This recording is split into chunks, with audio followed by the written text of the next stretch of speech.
Good day YouTubers, Bushpig here again. Thought it was time to make another video. This time on my second caliber that I use for bushpig hunting as well as generalized hunting. So today we'll cover my bullet selections for the specific rifle and combination that I'm using and a bit of background on the caliber. So the caliber in question is the 9.3 by 64 Brenneke. So a little bit of background: it was designed in 1927 by a German gunmaker of the name of Brenneke. So this is essentially a 9.3 by 62 Mauser on steroids. When we look at ballistics, a couple of factory loads out there, for example RWS Unique Classic, they've got a 19 gram bullet, which translates to around about 293 grains in terms of imperial measurements. That one will do 2,509 feet per second or 765 meters a second, delivering 5,560 joules of muzzle energy. So that is a lead-based bullet. Then RWS, they also make the Evolution Green bullet, which weighs in at 11.9 grams. So on that one, you're looking at about 5,598 joules of kinetic energy at the muzzle. So it's a potent caliber. In general, if you had to compare to the more popular 9.3 by 62 Mauser, on average your 9.3 by 64 shoots at least between 200 and 300 feet per second faster. And the one advantage of that is the case fits in a standard Mauser action, standard Mauser length action. So there's no need to have a magnum action or a bigger action. This will fit into a standard length Mauser action. So this is the 9.3 by 64. So the reasons why I went with the 9.3 by 64 is obviously improved ballistics over the 9.3 by 62. We all know the 9.3 by 62 took a lot of dangerous game up until today. A lot of people hunt buffalo with 9.3 by 62. This one will just make me feel more at ease if I had to take something big, say like a buffalo, and that's why I'm also covering my bullet selection. And make no mistake, this caliber, it kicks like a donkey. There's no two ways about it. So for new shooters, I wouldn't recommend new shooters starting off with a caliber like this. So that's basically the empty shell. And then for comparison, this is a 143 grain full metal jacket, basically military style 308 loading. And that's the difference between the cases, as you can see. So this is a stout puppy. This is right on par with a 375 H&H. This would basically be the German answer to a 375 H&H. I absolutely love this caliber. So I've mentioned the factory loadings that you get, for example, for RWS, the Unique Classic, which is a lead-based bullet, and then the Evolution Green, which is for the greenies. So that's basically a lead-free bullet. Then Brenneke themselves. Brenneke is very popular when it comes to shotgun shells, especially slug type ammunition for shotguns. But Brenneke themselves, the namesake of the caliber and the designer, they also produce factory ammunition. They've got a 19 gram or 293 grain TUG bullet, which is Tango Uniform Golf, the abbreviations for that. Then they've got a TUG Nature, which weighs in at 14.2 grams or 220 grains, and the TOG, which weighs in at 16 grams or 247 grains.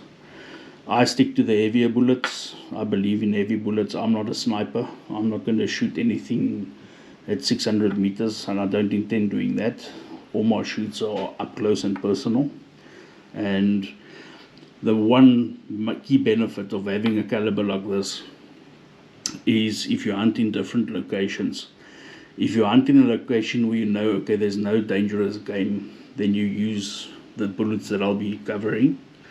And then if you hunt in an area where there is known to be big game, then you basically make sure you use loaded up ammunition with relevant bullets that are capable of downing dangerous game. So planning ahead of time helps quite a bit. For this caliber specifically, there's three main providers of brass, or manufacturers of brass. So this is a Brenneke bullet itself, from the Brenneke factory. Then the second obviously would be RWS. So they also manufacture brass for the 9.3x64. And then they sell them in 20 case packets. Not very hard to find if you do your homework and if you network among gun shops in general. And then from what I understand, there's a very, very big following of the 9.3x64 in Australia, where they use it on those scrub bulls of theirs, which is basically feral beef bulls, and your water buffaloes. So this is more than ample for that. Even within an African context back again, for Cape buffalo, lions, leopards, rhinos, elephant, bullet selection, this thing will down anything on the planet. I bought it also because I wanted a proper German metric cartridge, measured in metric, and then for the odd reason, because not everybody knows about this caliber. Everybody knows the 9.3x57, the 9.3x62 Mauser, and then your 9.3x72 rimmed. That's basically the key 9.3 calibers out there. Nobody, even if you look on YouTube, there's not a lot of information or videos pertaining to the 9.3x64, and I think it's an underrated caliber. It works flawlessly, but you must be able to reload for it. I did buy or get my hands on a RCBS set for the caliber itself. So I obviously do my own reloading for the caliber. So with that being said, let's cover the bullets that I load up and then explain the given scenarios.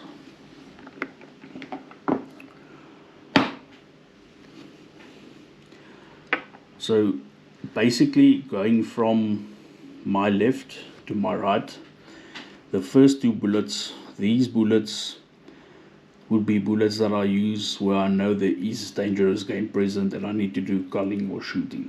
So your Swift A-frames, obviously everybody knows a Swift A-frame. These are 300 grain A-frames in the 9.3. So these, the Swift A-frames, and then the Rhinos. It's a South African manufactured bullet, the Rhino solid shank. This is still the first generation bullet. They've redesigned this bullet. This is also very, very popular amongst dangerous game hunters, specifically for its weight retention and penetration capability. So it's essentially a solid copper bullet, as the picture implies, but you've got a lead core.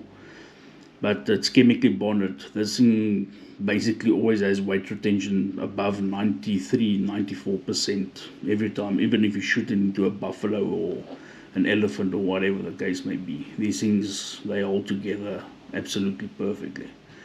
So the Swift A-frames and then the Rhino solid shanks in my 9.3x64 is what I would carry if I hunt in an area where I know there is dangerous game prevalent. Then the list going downwards is more for relaxed type of culling areas where there's no dangerous game present, where I know my life won't possibly be endangered by a buffalo or a lion, for example. So as I mentioned before with my previous videos, I buy bullets by the smaller gun shops at special prices, especially given the size of the bullet. If you have to buy premium bullets like your Swifts, it can become a bit expensive. So I always look at on the shelves and bargain bins for bullets. So for example, yeah, you've got your normal red box, but it's your old normals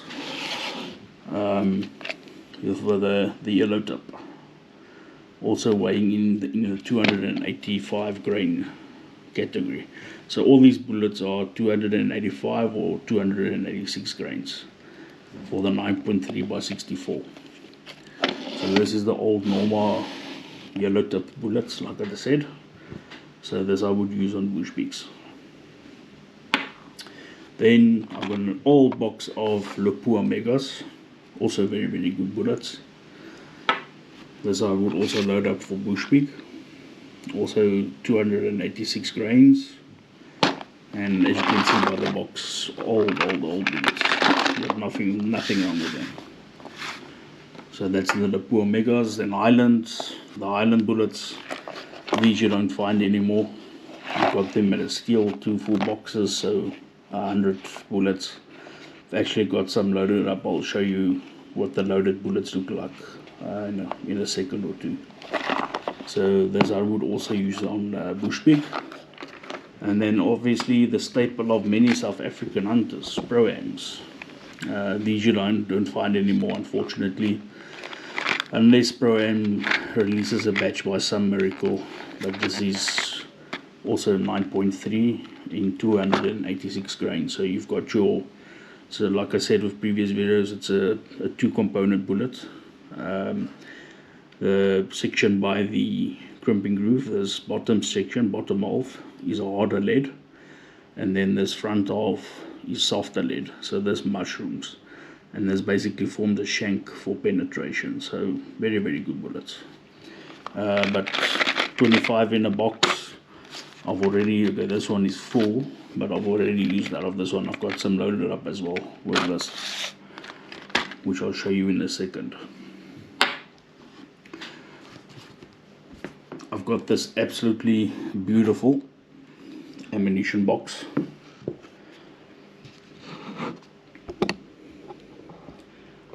It's a dovetail wooden box, so the lady that makes them, you can give her the specifications that you would like to have laser engraved on your box.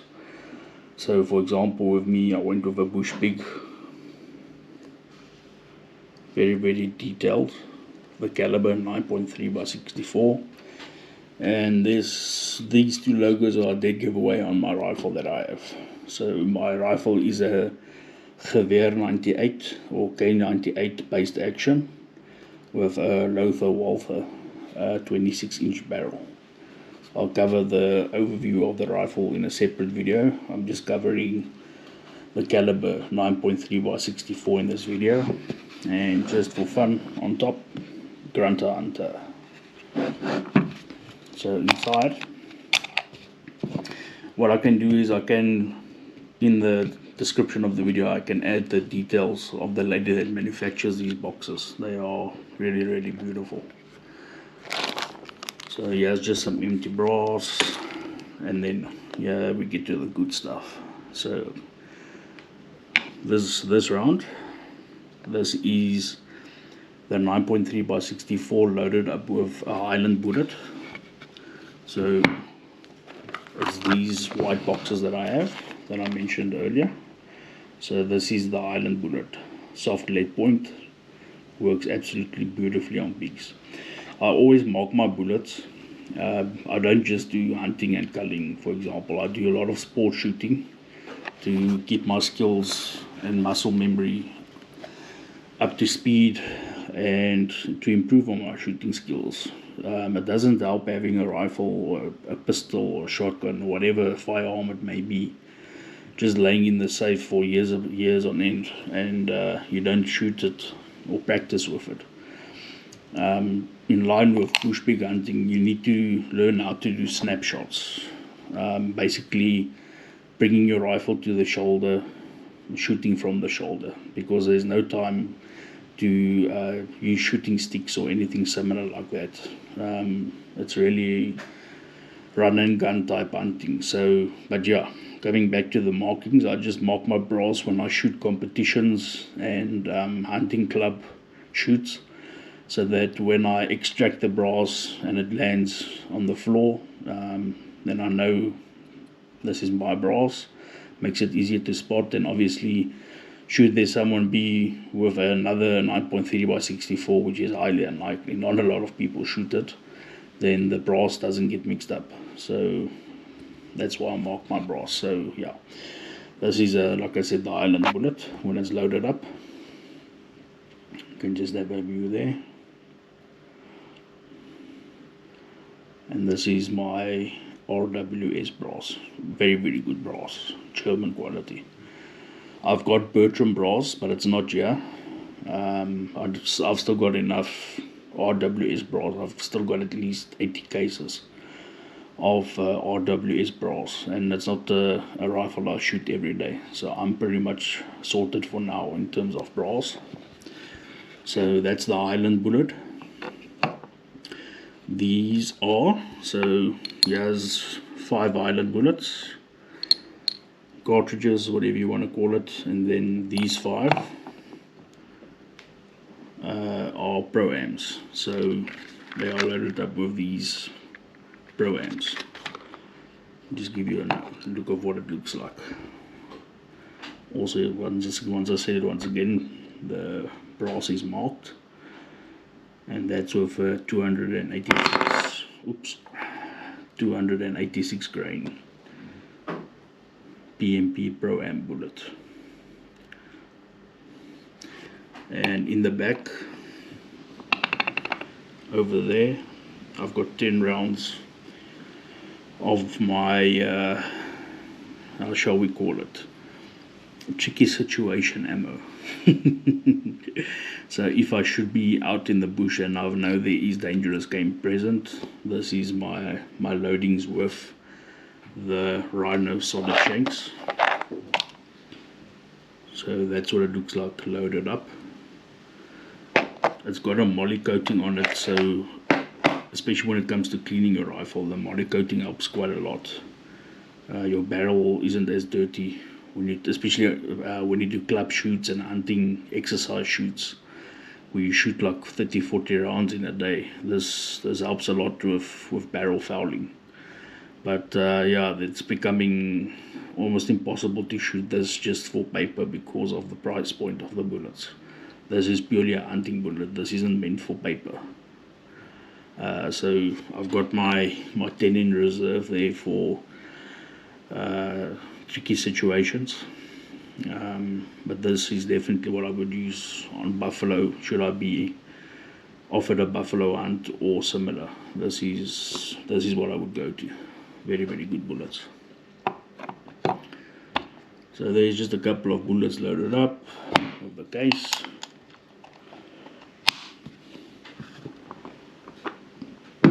And then when I hunt as well, I've got my 10 round leather satchel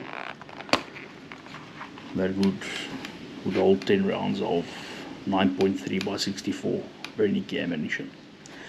I want to see my whole point with this video series and just in general the table talks and with the channel itself, the Bushveld Barrel channel itself. I would like to see more people shooting this caliber. I want it to become more popular. It mustn't basically fade away into history and not being used or forgotten about. It's an absolutely lovely caliber. I mean, if you compare ballistically, if you compare your 9.3x62 Mauser, if you have to do a almost apple to apple or apple to orange comparison, whatever you want to call it, out of a 9.3x62 Mauser, 286 grain Swift A frame will do about 720 meters a second, which translates as 2,362 feet per second at the muzzle. So that essentially, that's the the highest velocity for a 9.3x62 Mauser. If you look at your 9.3x64 Brenneke, on a 293 grain bullet, you got 785 meters per second velocity at 2,580 feet per second. So that's basically a more than 200 feet per second increase in velocity, and that translates as sheer kinetic energy at the end of the day. More and more kinetic energy. So this round hits harder. And like I say, it's advantageous because you don't need a magnum action to handle this round. It works perfectly in a standard Mauser length action. The twist rate though is very important for your heavier bullets. Your 9.3s, it likes a 1-to-14 twist barrel like what I have on. So keep that in mind, 1-in-14 twist barrel rate, then you're good to go. It's an absolute dream shooter. This hasn't let me down, but like I said, when it comes to recoil, it's right up there with 375. I've got a 375 as well, but I think there's enough videos of 375s out there on the internet and on YouTube itself, but on the 9.3x64 there's very little information about it. And I think I saw a video of one sniper rifle that was chambered in the 9.3x64, and that's about that on YouTube. So I will expose this caliber more, give it more exposure as we go along with our video series. And I just want to thank my landlord and friend for allowing me to borrow his GoPro camera. I'm using his GoPro 11 in making these videos. I just want to thank him for that, for the kindness he's showing for me to be able to borrow his equipment. As you all know, shooting and hunting, it's an expensive sport, so all of these ad hoc type equipment and instruments, you need to save up money first before you can buy it. So initially for this channel we will have table talks until such time I can get my own GoPro, and then we'll have physical in the field action videos where we'll start showing hunting content, etc. But I think the first couple of table talks forms a very good foundation of what I do, what the plan is for the channel, and the whole intent of the channel. For now it's purely focused on bushpig hunting within the Eastern Cape, and then basically the following couple of videos that I'll do is covering my firearms, my rifles. With the previous table talk I spoke about the 308 and my loadings that I use in the 308, and then now I've spoken about the 9.3x64 Brenneke. So this covers that caliber in terms of bullet selection, some basic specs, but you can go onto the internet, look it up on Wikipedia, you'll find information there on the 9.3x64, the history, some ballistic information, etc. But that covers it for this video on the 9.3x64. Just once again, thank you to all my subscribers. If you like the content, please give the video a like, share, subscribe, and thank you to my landlord for allowing me the use of this GoPro. See you in the next talk. Cheers.